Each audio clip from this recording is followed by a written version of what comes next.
ngayon naman makakasama natin live via Zoom si Mark Anthony Silver Voice Lontayaw, isang ring announcer and liaison officer ng MP Promotions and the Knuckleheads na nasa Las Vegas, Nevada ngayon at nasaksihan mismo ang laban ni Manny Pacquiao at Mario Barrios. Good morning from the Philippines. Hi! Hello po, magandang hapon naman po mula po dito sa Las Vegas, ma'am. Ayan, maraming salamat for joining us this morning, Silver Voice. Pero when you witnessed the games, the matches live, how was the atmosphere like inside the venue? Well, una po sa lahat, una pong lumaban si Champ Yumir Marshall at inumpisahan niya po yung magandang kartada po ng mga Pilipino dito dahil nag-score po siya ng third round knockout. Sinundan naman po ng napakagandang performance naman ni Mark Magnifico Magsayo. Talagang had the crowd electrified, mga kaibigan. At syempre, kahapon nga po, yun nga yung pinag-uusapan namin lahat dito nandito na sa MGM Grand.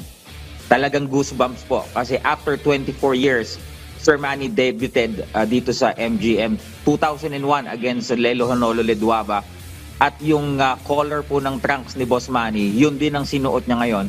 And ang kanya pong song, sa kanya pong ring walk ay Hall of Fame, and then to be followed by ito pong walang kamatayang Eye of the Tiger. And haba pong it's an honor for us na maging part po ng entourage ni Sir Manny. And the crowd, habang naglalakad po si Sir Manny, chanting Manny, Manny, sabay-sabay po yung 18,000 na tao. Talaga pong goosebumps talaga, and talagang parang maiiyak ka sa sobrang proud dahil sa legasiya na dala-dala ni former Senator Manny Pacquiao. Grabe, no? Very historic at classic naman pala ang entrance ito ni Boss Manny. Pero Silver Voice, nabanggit mo, there are 18,000 people chanting Manny Pacquiao's name. Gaano ba nakadagdag yung energy na yon sa mga matches ito mga Pinoy? Sobra po kasi grabe po yung grabe po yung dagungdong ng boses ng mga tao pag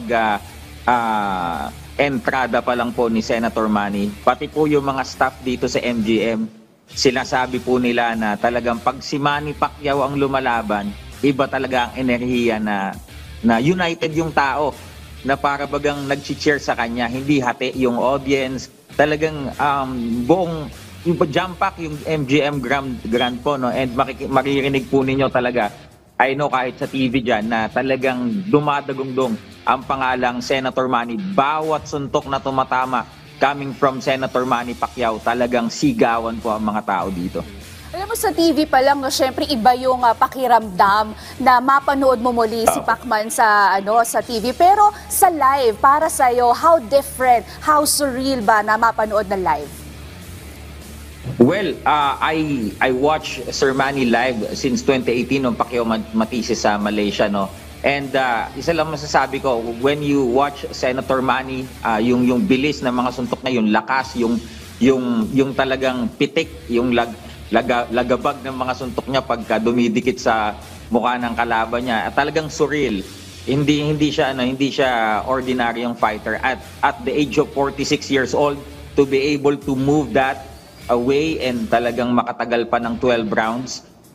Mag-iisip ka talaga habang nanonood kami at nagpo-footwork si Boss Manny, nagbabato ng mga combinations. Tumatayo yung mga balahibo ko kasi parang pambihira talaga, gifted itong si Sir Manny kasi at the age of 46 nagawa niya pa yun. At sabi nga ng marami, alam ko yun din ang tingin ninyo, Sir Manny could have get the W. Pero yun po ang binigay sa atin, Las Vegas decision, a draw. Pero sa puso po nating lahat, I know, panalo po si Boss Manny. Ayan, syempre. Pero after that fight, meron kang interview with Coach Buboy. Panoorin natin ito at sabihin mo sa akin kung anong masasabi mo. Sa akin talaga, panalong panalo. Opo. Pero ang hindi ko lang gusto yung magpalit ng corner sa taas. Yun talaga ako. Naiyak ako. Panalo talaga tayo. Alam ko panalo. Minsan nakakasakit lang, di ba?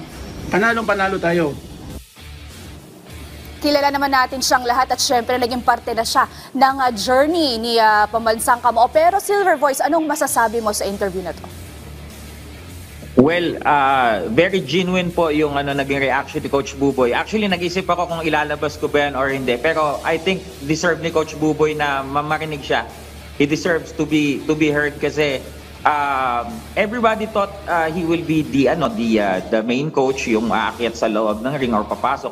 Pero hindi po natin, actually ako personally, hindi ko alam kung ano yung naging internal agreement na naging si Coach Freddy po yung pumasok sa loob, no? But anyway, mahal po natin yung parehas ng mga coaches na yan. Pero siguro yung mga internal adjustment siguro na biglaan, siguro yun lang po yung medyo naka-upset kay Coach Buboy. But anyways, nakapag-deliver pa din po ng magandang performance ang buong Team Pacquiao po. Diba, definitely, hindi lang kay Pambansang Kamao, pero I'm speaking about all other athletes na marami talagang tumutulong sa kanila. Maraming nangyayari sa labas ng court, sa labas ng ring. Ayan, pero ngayon, pag-usapan naman natin, Silver Voice, yung naging fight ni Yumir Marshal na Magsayo. Marshal, this is his first pro fight after the Olympics match niya. Nakita mo ba yung kanyang experience sa Olympic na naipakita niya sa laban na to? Well, yung kalaban ni Yumir Marshal, just to mention it to you, nakita nyo naman, ang laking tao, no? Pero kasi bihira tayo makita ng Pilipino na ganyang size, no? So we are so blessed to have Yumir Marshal fighting in that weight division, na middleweight. And to bag that kind of power, bihira talaga at gifted itong si Yumir Marshal.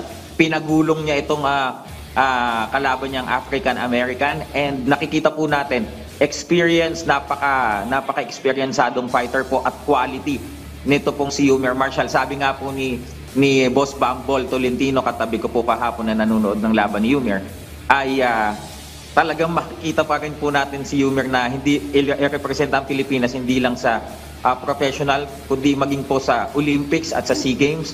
So talagang very, very satisfied po si Boss Bambol sa performance ni Yumir Marshal. Of course, ang MP promotion, Senator Manny Pacquiao was very proud of Yumir Marshal po. Definitely, idagdag mo pa ang mga Sambuangueños na talagang tumutok sa laban na yan ni Yumir. Ito naman si Mark Magsayo, do you think after experiencing previous setbacks, do you think he's on the right track at namaridim ang kanyang sarili at maipanalo itong laban na to? Well, definitely, Mark Magsayo is on the right track as per MP Promotions President Sir Sean Gibbons. Actually, next fight of Mark Magsayo could be a world title shot. So he's on his way for another world title shot po. At with the help of MP Promotions President Sir Sean Gibbons, who maneuver the careers of all of our fighters, talaga pong makakaasa po tayo na ito pong si Mark Magsayo ay nasa tamang daan po para pabalik upang bumalik sa pagiging world champion. Ayan, yes, hi sa kasama mo sa likod. At yan, maraming salamat, Silver Voice, for joining me this morning at napaunlakan mo kami ngayong umaga. At syempre, i-celebrate mo na lang kami dyan sa Las Vegas. Maraming salamat. Maraming salamat po, ma'am. Maraming salamat po sa PTV 4 at muli po, ito po Silver Voice TV mula po dito sa Las Vegas, Nevada. Nag-uulat. Maraming salamat po.